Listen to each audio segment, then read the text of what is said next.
Assalamualaikum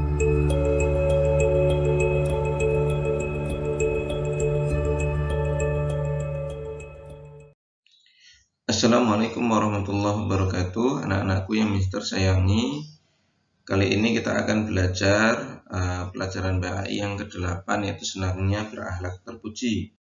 Pada pelajaran kali ini kita akan mempelajari beberapa hal. Yang pertama adalah husnudzon, berbaik sangka, simpati, toleran, hidup rukun, dan yang terakhir adalah hormat dan patuh pada orang tua. Perlu kita ketahui bahwasanya akhlak terpuji atau amalan-amalan baik itu disebut juga dengan akhlakul mahmudah. Banyak sekali amal terpuji, tetapi pada kali ini yang kita pelajari cuma 5 hal tadi. Kemudian kebalikannya itu adalah akhlak tercela. Akhlak tercela ini disebut akhlakul mazmumah, ya, akhlak yang tidak baik. Di sini ada nama digambarkan adalah sambung ayam, ya, jadi semacam judi tapi menggunakan ayam. Kita ke yang pertama, yaitu berbaik sangka. Baik sangka itu memiliki pengertian menduga yang baik atau berpikir yang positif terhadap sesuatu atau orang lain. Disebut pula itu husnudzon. Berbaik sangka ini perlu kita lakukan kepada semua orang, ya, kepada semua orang. Kalaupun kita ada orang yang tidak baik, itu namanya bukan berbaik sangka, ya, tetapi kita waspada. Waspada itu contoh, ada pencuri di rumah kita, maksud kita berbaik sangka. Tetapi untuk hal-hal yang itu tidak ada kaitannya dengan hal-hal yang tidak baik, maka kita perlu berbaik sangka. Contoh, ya, contoh berbaik sangka. Anak-anak itu punya uang, kemudian ada teman yang membutuhkan, maka dengan tanpa curiga meminjamkan uangnya kepada yang membutuhkan tersebut. Nggak usah berpikir, wah ini nanti balik nggak ya, kemudian saya nanti beruntung nggak ya. Itu namanya positive thinking, berbaik sangka. Yang kedua adalah kadang orang tua itu memiliki aturan-aturan pada kalian. Yaitu contohnya bangun pagi agar sholat subuhnya tidak terlambat. Yang kedua, boleh jadi uang jajannya sekian karena dipakai untuk menabung, dipakai untuk supaya kalian itu tidak poya-poya.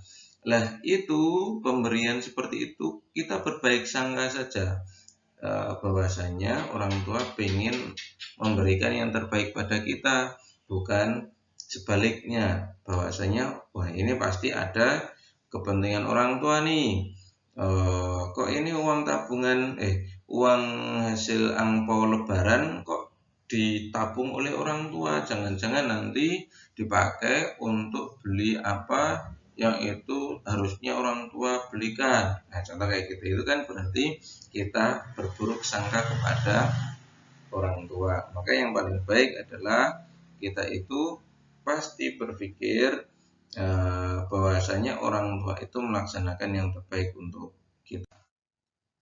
Selanjutnya kita ke simpati. Simpati di sini adalah perasaan kebersamaan sosial sehingga mampu merasakan apa yang dialami, dilakukan, dan diderita oleh orang lain. Mampu merasakan apa yang dirasakan oleh orang lain. Ketika orang lain senang, ikut senang. Orang lain sedih, ikut sedih. Maka itu namanya simpati. Contoh itu adalah dia sering menerima curhat teman. Ada yang di sini senang menerima curhat dari temannya. Dia pasti orang yang simpati. Yaitu yang kedua itu adalah tidak menyuruh orang lain melakukan sedangkan dia sendiri tidak mau melakukan. Contoh, bersih-bersih kelas. Lah, dia sendiri itu tidak mau membersihkan kelas, sedangkan dia hanya memerintahkan temannya, dulu dibersihkan toh, padahal dia sendiri tidak mau membersihkan. Itu berarti dia tidak simpati. Yang kemudian selanjutnya adalah toleran. Toleran ini adalah sikap saling menghormati bekerja sama antara anggota masyarakat yang berbeda agama, etnis, dan budaya. Sering orang menyampaikan ini toleransi beragama. Lah, toleran itu gimana? Toleran itu ketika banyak perbedaan, dia mampu untuk saling menghormati dan kemudian bekerja sama. Tentu ada sekian banyak suku yang ada di Indonesia, ada berbagai agama yang ada di Indonesia, ada suku-suku yang bermacam-macam di Indonesia. Tugas kita itu adalah saling kenal mengenal dan saling menghormati. Contoh toleran di sini adalah ketika dia memiliki pendapat yang berbeda, ketika rapat maka dia menghormati.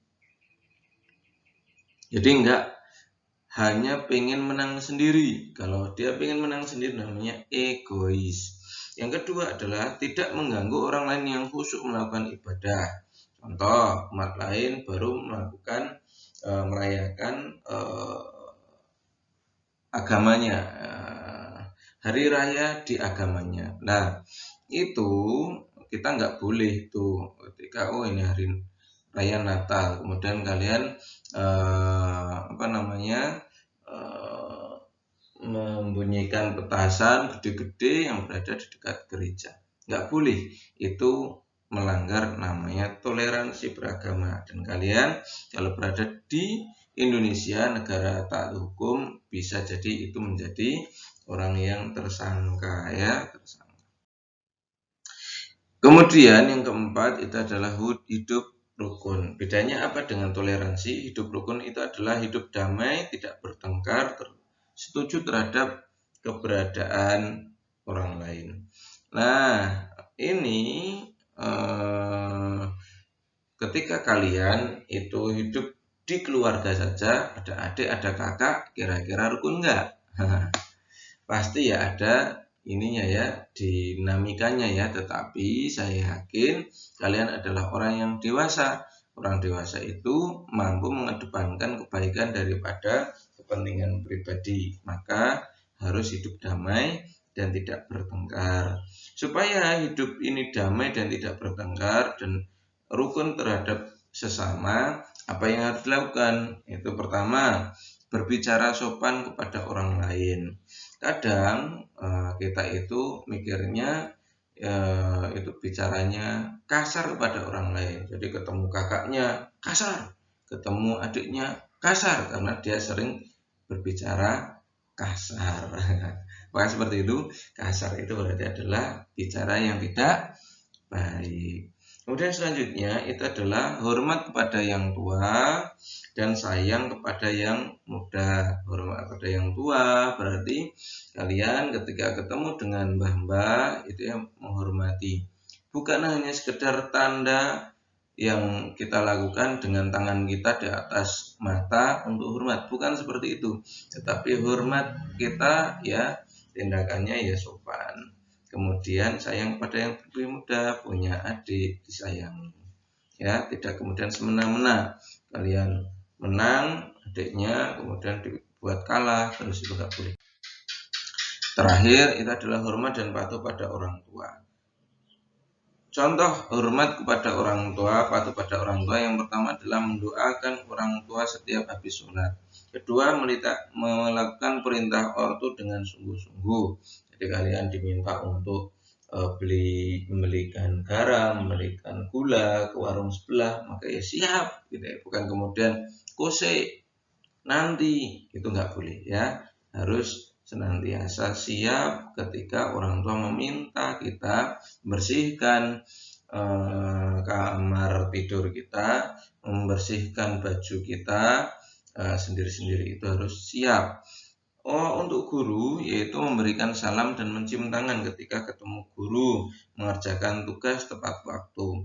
Itu bagian dari hormat dan patuh pada ortu dan guru. Bukan sebaliknya, ketika diberikan tugas diolor-olor waktunya, akhirnya waktunya habis dan tidak bisa mengumpulkan. Atau kadang termasuk yang tidak suka terhadap gurunya, ngerasani ya, wah ini guru ini galak sekali, guru ini baik banget. Itu nggak boleh, membeda-bedakan nggak boleh. Yang boleh adalah menghormati, mendoakan, dan patuh kepada guru. Anak-anakku yang Mister sayangi, itu tadi 5 hal yang wajib kita pelajari dalam bab ini untuk akhlak terpuji. Yang paling penting di kita adalah ketika kita melakukan amal baik, tidak ada yang sia-sia, semua pasti berbelas. Lemah teles, Gusti Allah yang bales kan gitu. Dan ketika ini tidak ada amal baik yang tidak sia-sia, maka ada ungkapan sopo nandur bakal ngunduh. Sopo menanam, siapa yang menanam maka dia yang akan menuai. Kalau kalian berakhlak baik, kalian akan mendapat kebaikan. Ketika kalian melakukan amal jelek, kalian pun juga akan mendapatkan kejelekan pula. Jangan lelah beramal baik. Mungkin itu pertemuan kita kali ini, semoga bermanfaat. Langsung nanti mempelajari bab yang selanjutnya ya, yaitu bab ke-9, yaitu infak dan sedekah. Mohon maaf kalau banyak hal yang kurang berkenan. Assalamualaikum warahmatullahi wabarakatuh.